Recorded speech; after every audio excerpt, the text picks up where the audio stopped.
Hi everyone, Crista Cowan here with another episode of The Barefoot Genealogist. Today we are talking about the basics of a genealogy source citation. And in the past we've talked about source citations in relationship to the genealogical proof standard, but today I just want to show you where in online trees and in Family Tree Maker you can go to add source citations of your own or to edit the source citations that are automatically created for you when you attach any record out of Ancestry. So let's go ahead and dive in. Let's start first with just a basic introduction or understanding of why we cite our sources. One of the reasons is so that you know what sources you've already consulted, so that you know what records you've looked at, what you've evaluated to come to your conclusions about a person's identity. How do you know what you know about any person in your family tree? Well, the sources help you keep track of all of that, keep all of that straight. Another reason why we cite our sources in family history is so that we can evaluate the credibility of the source. Every source, of course, has different credibility. A census is a great record, has a lot of information, but you don't know who provided the census taker with that information. It could have been the teenage daughter, it could have been the mother, it could have been the next door neighbor.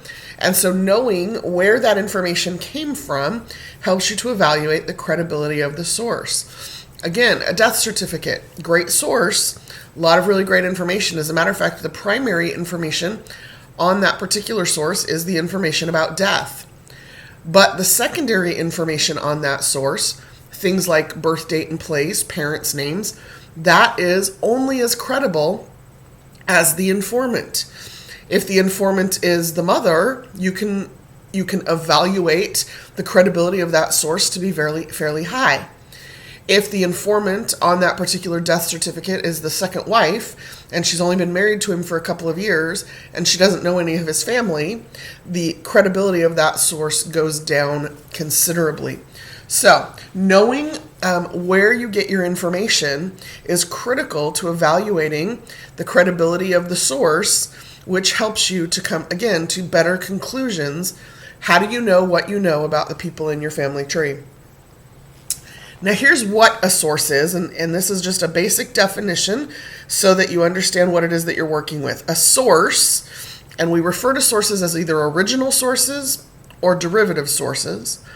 A source is anything that provides information used as evidence to draw conclusions. And when we say anything, we mean anything. So a source could be an actual document, a piece of paper. A source could be a person. A source could be a tombstone. A source can be anything, okay? Anything that provides information. And the information in the source is always going to be primary or secondary. You either, or you don't know. There's sometimes information you don't know if it's primary or secondary information. And that information then is used by you to draw conclusions. You take that evidence, either it's direct evidence about information, it's indirect information, or it's negative information. And then you use that to draw your conclusions. So that's what a source is. And here is how you're going to get those sources into your family tree. Anytime you attach or save or merge a record on Ancestry into your online tree or into Family Tree Maker, it automatically creates source citations for you. So those source citations are generated automatically anytime you attach a record. And you've probably seen that. If you look in your online tree, anytime you have a fact in your tree, here's the birth fact, for example, for this great-grandmother of mine, I have 3 sources attached. And you can see here, those are the 1870, 1880, and 1900 censuses. Those are citations that were created automatically when I attached that record. So it does it for me automatically. However, and that's the point of today's brief video, is that you can craft your own source citations when you locate information elsewhere. So I just want to first review what should be included in a source citation, and then quickly just show you where online and where in Family Tree Maker you can go to craft those source citations for yourself. Here are the 4 elements of a source citation. It's very simple. We don't want to make this complicated or overwhelming, right? You just want to make sure that you include the who, what, when, and where of anything that you use as a source for any information you put into your family tree. So if that who is a person, such as your great Aunt Myrtle, who told you or who wrote a letter to you and included some information, or if the who is the United States federal government who took a census every 10 years, it doesn't matter. Again, a source can be anything, anyone. So the who, what, when, and where are the pieces of information you're going to record. In Family Tree Maker and in your online tree, we try to make that as easy as possible. And the way we do this is we've created some templates. So when you're in your online tree, you're going to come over here to Facts and Sources. And you'll see here in Facts and Sources, there is a tab for source citations. I'm going to click on that. And now I have a button that allows me to add a source citation. That then is going to take me to a template that is going to allow me to add the source. So I can click here from sources I've already used. Okay, so if I've already found other things in particular records and created a source for it, I can select an existing source. So you'll see here are all of mine. And just quickly scroll through those, get past all those censuses. They're alphabetical. So those censuses with the year up front are always going to be first on the list.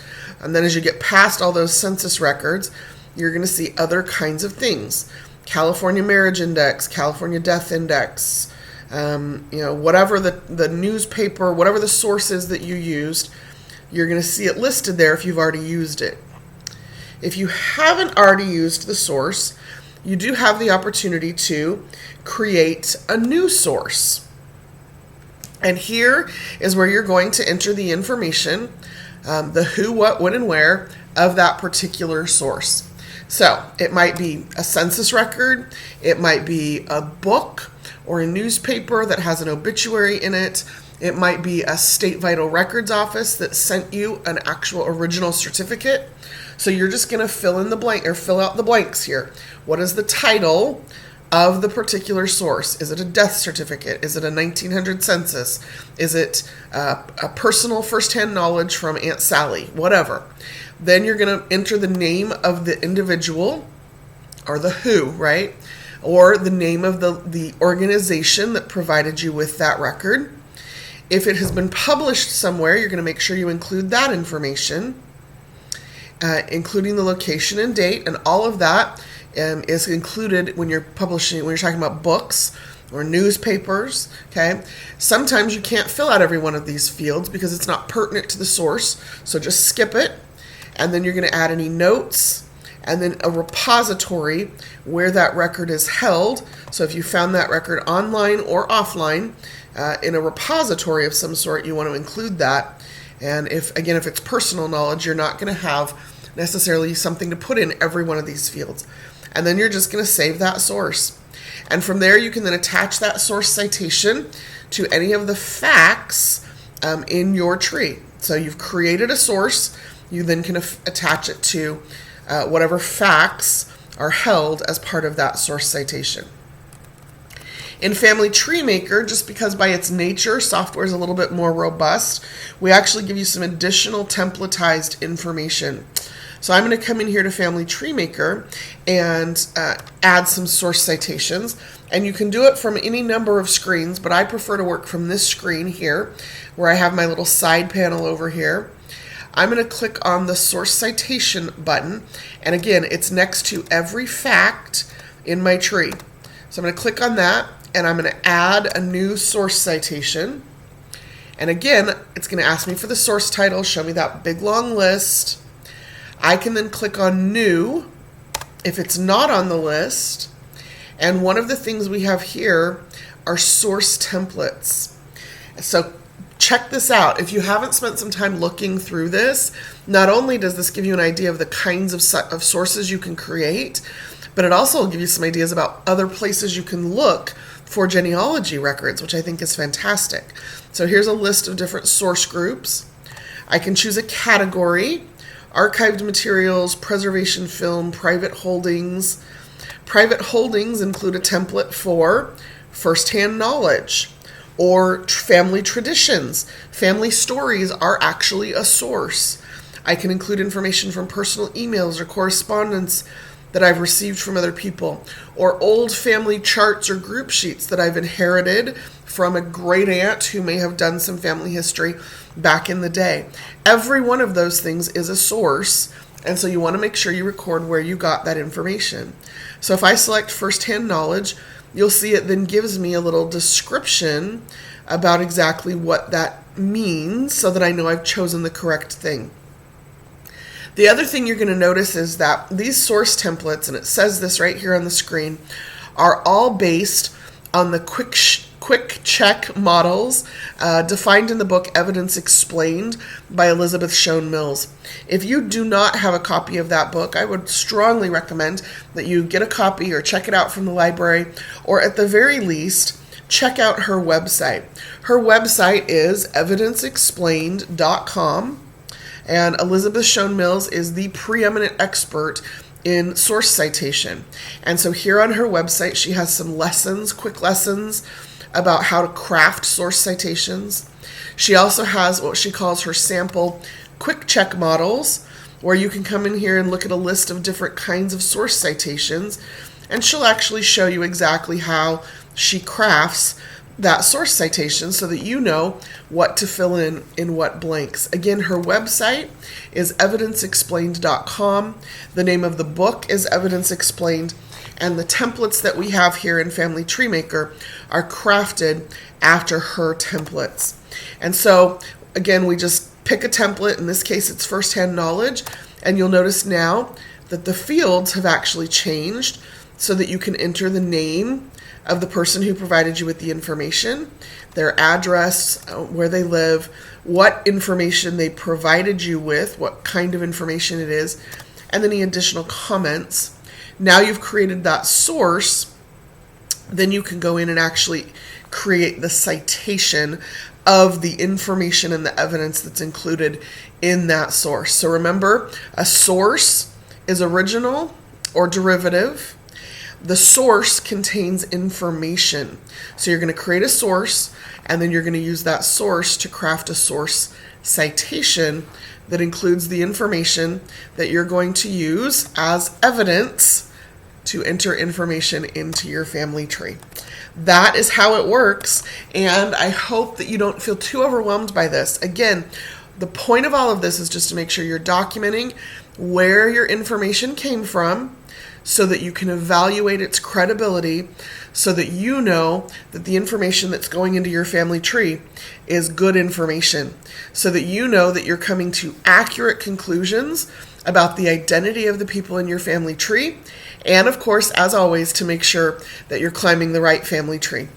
That's all I have prepared for you today. I told you it was going to be brief. For those of you who are watching this live, I am on the road today, so I will not be available on the live chat following the presentation, but feel free to talk amongst yourselves, and if you've got any burning questions, several of you know how to get a hold of me on Facebook. Otherwise, I will see you next week. Until next time, this is Crista Cowan. Have fun climbing your family tree.